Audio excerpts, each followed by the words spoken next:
right, at Nats Park with Phil Wood, the man who knows everything there is to know about baseball and especially the Nationals. Talk about this series, the divisional series, and you're playing the defending champion Cubs. Well, the Cubs had some struggles this season early in the year. They righted the ship after the All-Star break, played pretty good baseball coming down the stretch. The Nationals, of course, clinched very, very early, much like the Cubs did a year ago. So they had 3 weeks to prepare. They finished with a 20-game lead over the second-place team. I think Dusty Baker's approach was, once they clinched, was to let a lot of the rookies play, let a lot of the kids play.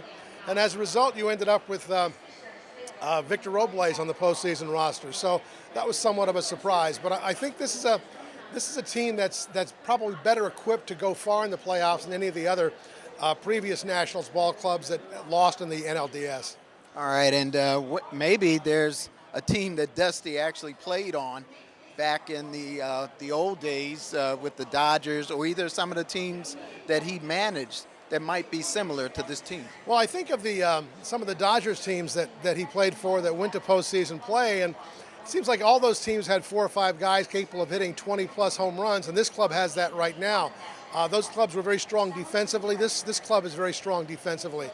I'm not sure those teams had Strasburg and Scherzer type at the top of the rotation. You had guys like Oral Hershiser, who were very successful with the Dodgers back in those days.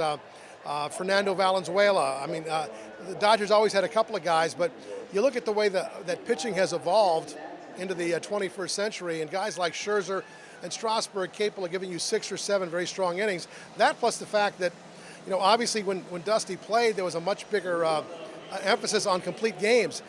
That's gone out the window, Marvin. I mean, that just doesn't happen anymore. So now you have a bullpen where you have a devoted 7th inning guy, 8th inning guy, and 9th inning guy. And after Mike Rizzo made the trade with the Oakland A's and then the Minnesota Twins to come up with Kinsler, Madsen, and Doolittle, everything changed here. All right, that law firm, right? Right, very much so, yes. Hey, talk about some of the other teams in the playoffs that you like and what's special about them. Well, I like, in the American League, I like the Cleveland Indians. I mean, Cleveland last year won 14 games in a row, and people thought, well, they won't do that again, and they didn't. They did 22 games in a row this season. So, I mean, Cleveland is a terrific ball club. I think they're the best team in the American League right now. I think the Houston Astros very, very close behind them. Both very strong, dominant starting pitching, solid bullpens.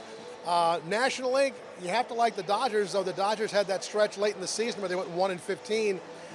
They righted the ship after that, but I mean, the Dodgers can be beaten. I don't think the Dodgers starting pitching is as good as Washington's. Pretty solid bullpen with Jansen at the back end of it.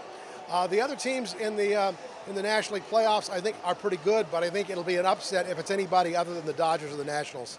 Any player that you think might step up in these playoffs? For whatever reason, I look at some of the lesser lights. You look at players that have won the World Series or postseason MVP awards, and guys like Howie Kendrick jump out at me. I mean, Howie plays a lot of positions. He puts the ball in play, doesn't strike out much. He's a smart guy. He's a very good base runner. So Howie's a guy who sticks out to me. Plus, the other thing is I can't help but think that you're going to see Ryan Zimmerman have a postseason like he's never had before. All right. And anything in particular that the Nationals have to do to win, to go all the way to the World Series? I think an 11-game winning streak right now, starting with this one. I think they win 11 games in a row. I think they're probably going to get that ring. It's so hard to predict postseason play because of the multiple tiers, and of course the first round is a best of 5. And as they say and have said in baseball for years, anything can happen in a short series.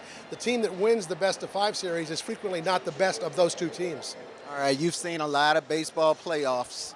Anything that you think might happen that we haven't seen before? Huh? Well, what you haven't seen before is the Nationals getting into the second round, and I think this is the year they get to the NLCS.